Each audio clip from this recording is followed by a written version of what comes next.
This is the Nimbus T11, part of an all-new range that will eventually spawn a C11 wheelhouse version and a W11 open version. This one obviously has the T-top. You have inboard and outboard engine options. This one has a pair of 350 horsepower Mercury Verados, but you can have a pair of 430 horsepower V8 Volvo Penta inboards. That boat is good for over 50 knots. Prices start from £230,000, including VAT.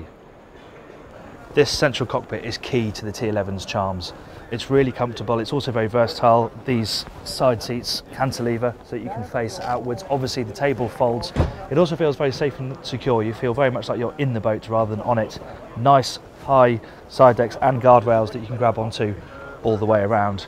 And underneath here, if you don't have the inboard option, you just have a vast storage space, which is really useful if you're staying for longer extended stays. Moving forward, this is where you have your wet bar, twin fridges below here, all the bits and bobs you need for a day out on the water, and it's really well located in the middle of the boat, very close to the seating area.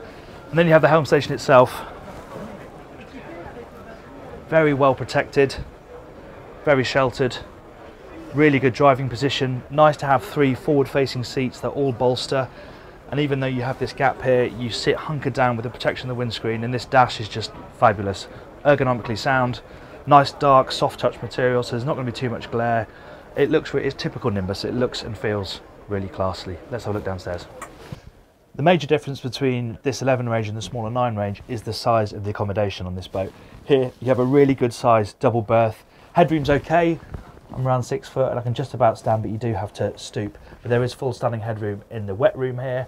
And then what's really nice is that aft you have another double cabin. Okay, headroom isn't great, but for kids or even just for storage, it's a really useful option. And the finish down here is immaculate. Should probably demonstrate just how flexible this cockpit is. So one thing you can do is, because this table is hinged in the middle, you can move it all the way over here, put this area down into a sun pad, and then you still have the table and opposing benches so people can still sit around, yet you have the sun pad space. Another thing you can do, put the table back that way, is you can unclip these down here, twist them around that way so that they can face the table that way,